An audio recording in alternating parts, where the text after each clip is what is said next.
तक्षक नामक सर्प के डसने से। इसलिए इस समय जो भी अपना साधन उचित समय समझे अपनी मृत्यु को सुधारना चाहते हैं, बचना चाहते हैं, तो उस साधन को कर लें। परीक्षित ने जैसे ही सुना कि 7 दिन में मृत्यु हो जाएगी, उन्होंने यही कहा उन ऋषि कुमार से कि आपके अत्रैव राज्यं बलवद्धकोशं प्रकोपिता ब्रह्मकुला नलो में दहत्वभद्रस्य पुनर्नमे भूत पापेयसे धीर्भुजते जगोभ्यः। अरे ऋषि कुमार के हिसाब से मेरा आज ही संपूर्ण राज नष्ट हो जाना चाहिए, क्योंकि मैंने ऐसा अपराध किया है। परंतु जो भी हुआ ठीक ही है। और परीक्षित ने अपने पुत्र को राज्याभिषेक कर दिया, गंगा की ओर चल दिए। गंगा के किनारे जाकर के आसन लगाया और बैठ गए। जैसे ही ऋषि महात्मा को यह खबर मिली कि परीक्षित को तक्षक नाग के डसने से उनकी मृत्यु हो जाएगी, सभी लोग उनके पास आ गए। अत्रि वशिष्ठ सर्वा नष्ट ये सभी ऋषि वहाँ आए और अपने अपने मति के अनुसार लोग उपाय बताने लगे, परंतु वास्तविक उपाय कोई नहीं बता रहा था। वहीं पर नारद जी भी थे। नारद जी ने सोचा कि क्या उपाय हो सकता है, और परीक्षित को तक्षक नाग डसेगा। तुरंत वहां से गोलोक धाम की यात्रा की नारद जी ने। तुरंत प्रभु के पास गए, प्रभु से कहा, प्रभु आप तो इतने आनंद में यहाँ रह रहे हैं और वहां आपके भक्त पर संकट आया हुआ है, आपको बिल्कुल चिंता ही नहीं है। नारद जी से कहते, भगवान क्या बात है? बोले, वहां परीक्षित जो जिसकी आपने गर्भ में रखा कि उसकी 7वें दिन मृत्यु होने निश्चित हो गई है, इसलिए आप कुछ कीजिए। नारद जी से भगवान ने कहा, देवर्षि उसकी व्यवस्था तो मैं पहले ही कर चुका हूं, तुमने ऐसे कैसे सोच लिया कि उनकी दुर्गति होगी? अरे जिसकी मैंने गर्भ में रक्षा की उसकी ऐसी साधारण मृत्यु हो सकती है? उसके लिए एक योग पात्र तो पृथ्वी लोक में पहले से ही पहुंच चुका है और उसी के द्वारा उसकी मृत्यु सुधरेगी। नारद जी ने पूछा, कौन है? बोले, सुखदेव। कहाँ मिलेंगे? बोले, जाकर के अब आप खोजिए। और नारद जी वहां से आए, खोज आए हैं सुखदेव स्वामी को। सुखदेव स्वामी मस्त अवस्था में पड़े हैं बालुका में। क्या गई चिंता नशी मनवा बेपरवाह, जिनको कछु न चाहिए सो ही सहसा। कोई चिंता नहीं उनको, अपनी मौज में अपनी मस्ती में लेटे हुए। उनको जाकर के नारद जी ने प्रणाम किया। नारद जी ने कहा, परीक्षित को श्राप मिला है, आप चल करके उनको ज्ञान उपदेश करें, उनको मुक्ति का साधन बताएं। सुखदेव स्वामी ने कहा, नारद इस प्रकार से किसकी बात लेकर के मेरे पास आओगे? आज इसकी परीक्षित की लेकर के आए हो, कल दूसरी की बात लेकर के आए हो, परसों और कुछ लेकर के आए हो। किसकी मृत्यु का उपाय मैं करूंगा, इसलिए मैं नहीं जाऊंगा। नारद जी ने सोचा कि बड़ी विकट स्थिति हो गई, किस प्रकार से इनको ले जाया जाए। नारद जी ने युक्ति सोची। नारद जी कहते हैं, अच्छा एक बात बताइए, मैं आपसे कुछ पूछना चाहता हूँ। परीक्षित सुखदेव जी ने कहा, ठीक है। तो नारद जी ने कहा, भगवान मैं एक बार भ्रमण कर रहा था कि एक कुएं के पास में बैठा हुआ था और वहीं पर एक अंधा आदमी आ रहा था। तो बताइए, वह अंधा आदमी सीधे कुआं की ओर ही जा रहा था, तो उस समय मेरा क्या कर्तव्य होता है? सुखदेव स्वामी ने कहा, आपका कर्तव्य है कि आप समझे आदमी को बचा लीजिए। नारद जी ने कहा, प्रभु आपने स्वयं ही अपने प्रश्न का उत्तर दे दिया। इसी प्रकार से परीक्षित अंधे कुएं की ओर जा रहा है, तो भी उससे भूत से अपराध हो गया है, इसलिए अब आप उसको कर्णधार बन के बचा लीजिए। नारद की ओर सुखदेव स्वामी ने मुस्कुराते हुए देखा कि कितनी युक्ति से काम लिया है इन्होंने, और नारद जी से कहा, ठीक है आप चलिए, मैं आ रहा हूँ। और सुखदेव स्वामी वहां से चल रहे हैं। तत्रा भगवत भगवान व्यासपुत्रो यच्छयादामटमानो नपेक्षा अलक्षलिंगो निजलावतुष्टो गतश्च बालेरवधूतवेश। भगवान सुखदेव का बड़ा सुंदर स्वरूप का वर्णन किया। वे जैसे हस्तिनापुर में प्रवेश किए कि उनके पीछे पीछे कुछ छोटे छोटे बालक उनके पीछे लग गए।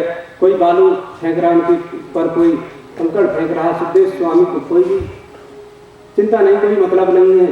और जैसे उस सभा में पहुंचे कि सभी लोग वहाँ जो अत्रि वरिष्ठ बड़े बड़े महात्मा बैठे हुए थे, पराशर आदि, मार्कंडेय आदि, सभी लोग उनके सम्मान में खड़े हो गए।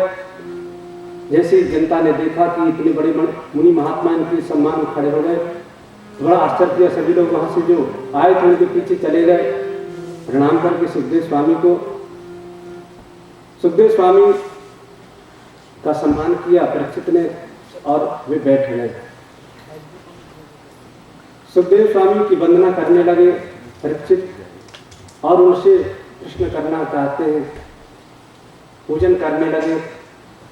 ऋषि लोग कहते हैं कि इनकी अधिक स्तुति आप मत कीजिए। परीक्षित ने कहा जिसके ऐसाम से स्मरणात्मसा सत्य सुलचरित वैग्रहा किम पुनर्दर्शन स्पर्शापात शौचासना विधि। जिनके दर्शन से, जिनके स्मरण से कल्याण होता है, आज वही महात्मा मेरे यहाँ पधारे हुए हैं और आज उनके पाद प्रक्षालन का मुझे अवसर प्राप्त हुआ है। इस प्रकार से सुखदेव स्वामी का पूजन वंदन परीक्षित महाराज कर रहे हैं। आइए हम लोग भी, सब लोग मिलकर के सुखदेव स्वामी की पूजा करते, वंदन करते, स्तुति करते हैं मिलकर के। और इसके पश्चात आगे की जो भी कथाएं होंगी श्रवण करेंगे। आसरा इस जहां का मिले ना मिले, मुझको तेरा सहारा सदा चाहिए। आसरा इस जहां का मिले ना मिले, मुझको तेरा सहारा सदा चाहिए। चांद तारे पलक पर दिखे ना दिखे, चांद तारे पलक पर दिखे ना दिखे, मुझको तेरा नजारा सदा चाहिए। मुझको तेरा नजारा सदा चाहिए। आसरा इस जहां का मिले नारा सदा चाहिए। आसरा इस जहां का मिले ना मिले, मुझको तेरा सहारा सदा चाहिए। यहाँ खुशियाँ है कम और ज्यादा है गम, यहाँ खुशियाँ है कम और ज्यादा है गम। जहाँ देखो वहाँ है भरम ही भरम, जहाँ देखो वहाँ है भरम ही भरम। मेरी महफिल की सम्मा जले ना जले, मेरी महफिल की सम्मा जले ना जले, मेरे दिल में उजाला तेरा चाहिए।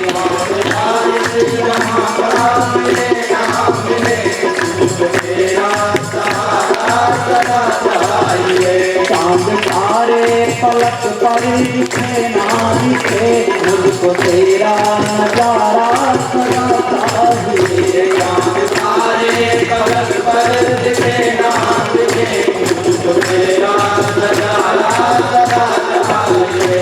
कभी बैराग है कभी अनुराग है, कभी बैराग है कभी अनुराग है।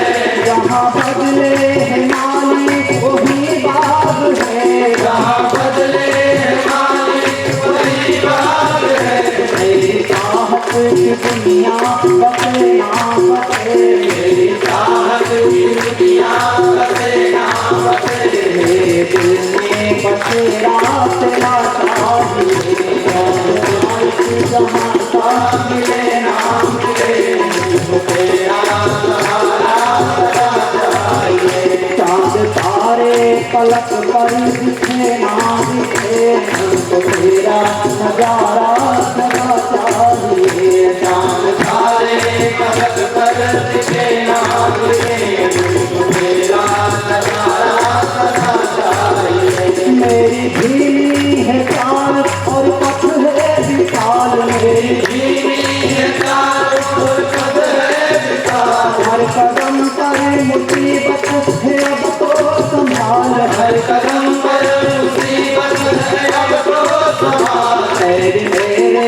थके चले ना चले मेरे थके चले ना चले मेरे दिल में सारा तेरा चाहिए आसरा इस जहां का मिले ना मिले तुझको तेरा सहारा सदा चाहिए चांद तारे पलक पर दिखे ना दिखे मुझको तेरा नजारा सदा चाहिए चांद तारे पलक पर दिखे ना दिखे मुझको तेरा नजारा सदा चाहिए आसरा इस जहां का मिले ना मिले मुझको तेरा सहारा सदा चाहिए आसरा इस जहां का मिले ना मिले मुझको तेरा नजारा सदा चाहिए मुझको तेरा नजारा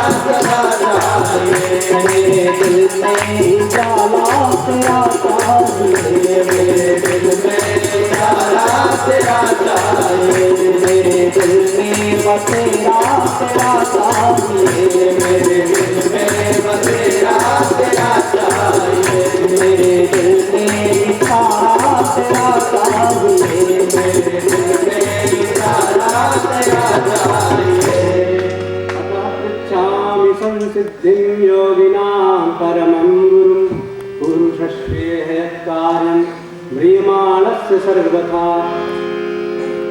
मेरा प्रश्न है कि जिसकी मृत्यु निकट आई है उसको क्या करना चाहिए और मनुष्य मात्र को क्या करना चाहिए। दो प्रश्न सुखदेव स्वामी से परीक्षित ने किए। सुखदेव स्वामी बिना विचार किए इतने प्रसन्न हो गए उनके प्रश्नों को सुनकर के कि न तो किसी की स्थिति न वंदना और सीधे उनके प्रश्नों का उत्तर देना प्रारंभ कर दिए थे। वरीयाने चिते प्रश्ना कृतो लोकहितो नृपा आत्मवित्सम्मतः पुंसां रोतव्या विषयः परः। राजन, आपने जो प्रश्न किया है बड़ा ही उत्तम प्रश्न किया है और वास्तव में आपकी योग्य प्रश्न है, क्योंकि शुचिमान मात्र पुण्येन पिता पुण्येन बुद्धिमान वंशमान वंश पुण्येन आत्म पुण्येन भाग्यवान। व्यक्ति माता के पुण्य के प्रताप से वह आचरणशील होता है और पिता के पुण्य के प्रताप से वह बुद्धिमान होता है और वंश के अर्थात अपने पितरों की कृपा से वह वंशमान होता है, वंश वाला होता है और अपने पुण्य प्रताप से वह भाग्यवान होता है। इसलिए आपने जो प्रश्न किया है ये आपके योग्य है। आप जैसे महात्मा के लिए ऐसा प्रश्न करना कोई आश्चर्य की बात नहीं। राजन, आपको 7 दिन में मृत्यु का श्राप मिला हुआ है, ये मुझे ज्ञात हुआ है। वास्तव में राजन बात क्या है कि लोगों का जो जीवन है ना, निद्रया ये तेनक्तम विवाह नचवावया दिवाचार्थे हया राजन कुटुंब भरणे वा। रात्रि निद्रा में जाती है और दिन जो होता है सदा कुटुंब के भरण पोषण में ही जाता है। परमात्मा का चिंतन करने वाले तो विरले ही लोग होते हैं जो उनके लिए जो समय निकालते हैं। परंतु आप बिल्कुल चिंता न करें, मैं आपकी मुक्ति का उपाय बताऊंगा और मैं ऐसा शास्त्र आपको श्रवण कराऊंगा जो मेरे पिता महाराज व्यास जी ने मुझे श्रवण कराया था, अर्थात श्रीमद्भागवत का मैं आपको उपदेश करूंगा। राजन, आपको चिंता करने की बिल्कुल आवश्यकता नहीं, आपके पास अभी 7 दिन की अवधि है। राजा खट्वांग को सिर्फ 2 घड़ी में ही वे मुक्ति का साधन प्रशस्त किया था और वास्तव में 2 घड़ी का इतिहास के हिसाब से बड़ा महत्व है। अमृत का पान देवताओं को कराया और असुर लोग जो अमृत से वंचित रह गए वो भी 2 घड़ी में ही हुआ। मार्कंडेय को माया का दर्शन कराया प्रभु ने, वो भी 2 घड़ी में था। काकभूषुंडी जी को भगवान ने माया का दर्शन कराया, वो भी 2 घड़ी में ही था। और जो भगवान राम का वन गमन हुआ वो भी 2 घड़ी में ही हुआ, और महाभारत की जो भूमिका बनी वो भी 2 घड़ी में ही बनी थी। बड़ा महत्व है इन 2 घड़ियों का। सुखदेव जी कहते हैं राजन आप बिल्कुल चिंता न करें, और अंतिम समय जिसका हो उसके लिए तो यही है कि वह सभी प्रकार की आसक्तियों को त्याग करके एकांत में जाए और परमात्मा के सुंदर विराट स्वरूप की धारणा करे, या जैसा उसको ज्ञान दिया गया है अपने गुरु के द्वारा, अपने आचार्यों के द्वारा, उस स्वरूप का परमात्मा का चिंतन करे। भगवान सुखदेव से परीक्षित ने कहा भगवान ये धारणा क्या होती है, किस प्रकार से धारणा करनी चाहिए किसमें? तो सुखदेव स्वामी कहते हैं जितासनो जितश्वासो जितसंगो जितेन्द्रियः स्थूले भगवतो रूपे मनः संधारये धिया। सर्वप्रथम आसन जीतना चाहिए, जितस्वन जितासनो जितश्वासो, फिर इसके बाद श्वासों को जीतना चाहिए, अर्थात प्राणायाम के द्वारा श्वास जीती जाती है। और जित संगो अर्थात संग जीतना चाहिए, अर्थात अच्छा संग करना चाहिए। और जितेंद्रिय इंद्रिय जित होना चाहिए, अर्थात इंद्रियों को अपने बस में करना चाहिए। अगर इन सब चारों चीजों को व्यक्ति अपना लेगा तो वह साधन के मार्ग में कभी भी डिग नहीं सकता है और वहां आगे बढ़ता ही जाएगा। इस प्रकार से सुखदेव स्वामी ने कहा, कहते हैं पातालमेकस्थिपाद गुरुं प्रथम पाठे प्रपदे सातलम महातलम विश्व सृजो धगल्पो तलातलम वे पुरुष सृजंगे। ऐसा विराट पुरुष का स्वरूप का वर्णन किया सुखदेव स्वामी ने कहा कि इस विराट पुरुष का तुम ध्यान करो। ये जो संपूर्ण चराचर में तुम देख रहे हो राजन, सब कुछ परमात्मा के ही स्वरूप में स्थित है, इसी का ध्यान करो। अगर इसका ध्यान नहीं कर सकते हो तो प्रभु का दूसरा भी स्वरूप है, उसका ध्यान करो कि प्रभु का दूसरा स्वरूप कैसा है। संचिंतेत भगवत चरणारविंदम, अर्थात उनका जो स्वरूप है त्रिवत्स का चिन्ह है, गले में बनमाला धारण किए हुए हैं, मुकुट धारण किए हुए हैं, 4 भुजाएं, शंख चक्र गदा पद्म आदि धारण किए हैं। इस स्वरूप का चिंतन करो और उन स्वरूप का चिंतन करते करते जब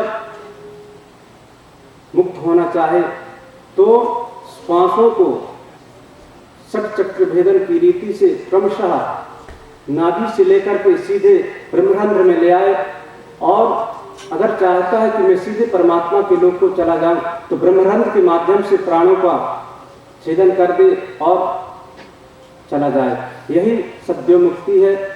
और ब्रह्म मुक्ति कैसी है? अगर वह जीव चाहता है कि मैं अनेक लोगों में भ्रमण करूं, अनेक लोकों में जाऊं, स्वर्ग आदि लोकों में जाऊं, तो अपने सूक्ष्म शरीर के द्वारा वह स्वर्ग आदि प्राणों को छेदन करके ब्रह्मरंध्र का भेदन करके स्वर्ग आदि लोकों में जाता है, और उसके बाद वह सूर्य आदि चंद्र आदि लोकों को जाता है।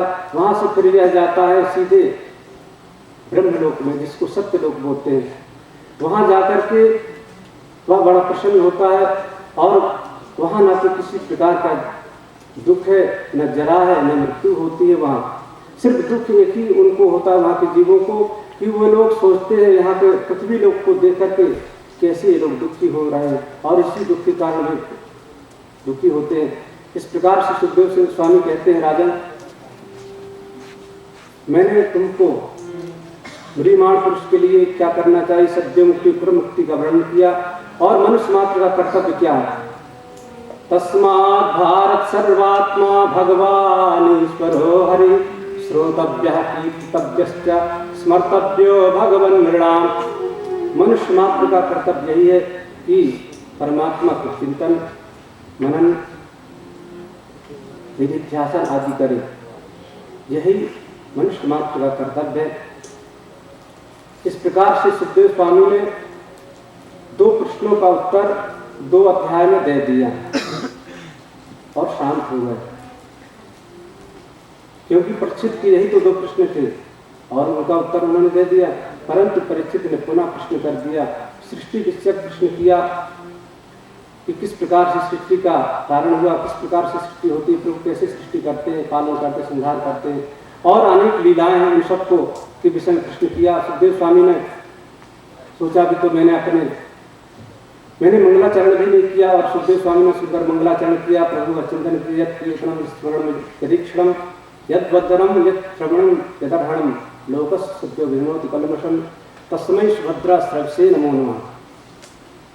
जिसका कीर्तन स्मरण चिंतन कल्याण का देने वाला है, मैं उनको चिंतन करता हूँ, उनको नमन करता हूँ। ऐसे प्रभु को 12 श्लोकों में सुंदर स्तुति की सुखदेव स्वामी ने, और एक श्लोक में व्यासदेव की स्तुति की, और परीक्षित से कहते हैं तुमने जो प्रश्न किया यही प्रश्न एक बार ब्रह्मा जी से नारद जी ने किया था, मैं तुमको श्रवण कराता हूँ। एक बार ब्रह्मा जी बैठे हुए थे, नारद जी उनके यहाँ पहुंचे। नारद जी ने देखा कि ब्रह्मा जी मेरे पिता हैं और संपूर्ण लोक के गुरु हैं, परंतु ये भी चिंतन करते हैं। उन्होंने पूछा कि आप किसका चिंतन कर रहे हैं? ब्रह्मा जी ने कहा कि मेरे मुझसे भी ऊपर है, और ब्रह्मा जी ने अपनी कथा सुनाई, किस प्रकार से जल में नारायण शयन करते हैं।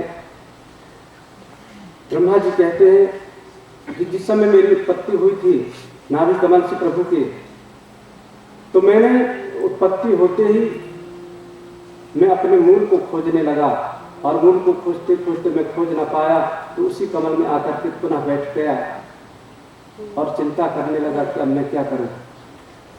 उसी समय मुझे 2 शब्द सुनाई पड़े, व्यंजन के शब्द थे।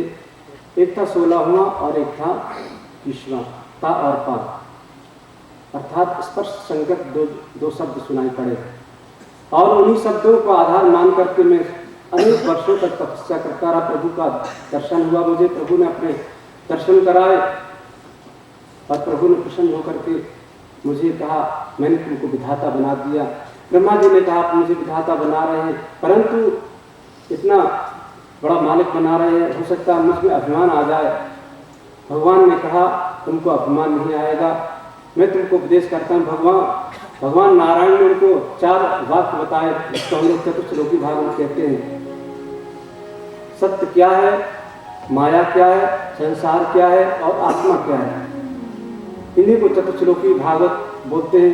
इन्हीं के द्वारा चतुश्लोकी भागवत का निर्माण हुआ।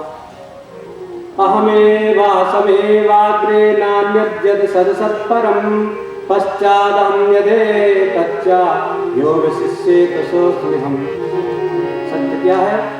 अहमेवा समेवाग्रे। भगवान कहते हैं सृष्टि के पूर्व मैं था, सृष्टि के बीच में ही मैं रहूंगा, और सृष्टि के पश्चात मैं ही रहूंगा। यही सत्य है। और माया क्या है?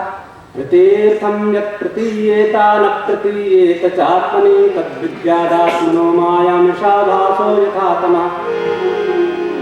माया क्या है? जो वस्तु नहीं है उसका हमको आभास हो, और जो है उसका आभास ना हो, यही प्रभु की माया है। संसार क्या है? यथा महान्ति भूतानि भूतेषु चावचेष्वनु प्रविष्टानि तथा तेषु न तेष्वहम्। संसार क्या है? कि जैसे एक घड़ा है, वह मिट्टी से बना है, वह घड़ा बनने से पूर्व भी मिट्टी ही था, और जब वह घड़ा बन गया फिर तब भी मिट्टी है, और उसको मिटा दिया जाता है, फिर भी वह मिट्टी ही रहता है। उसी प्रकार से परमात्मा कहते हैं कि इस संसार के पूर्व जब यह संसार नहीं बना था तब भी मैं ही था, और इसके बनने के पश्चात भी मैं ही रहता हूँ, और जब यह नहीं रहेगा उस समय भी मैं ही रहता हूँ। और आत्मा क्या है? एतावदेव जिज्ञासं तत्त्वजिज्ञासुनात्मनः अन्वय व्यतिरेकाभ्यं यच्चात् सर्वत्र सर्वदा।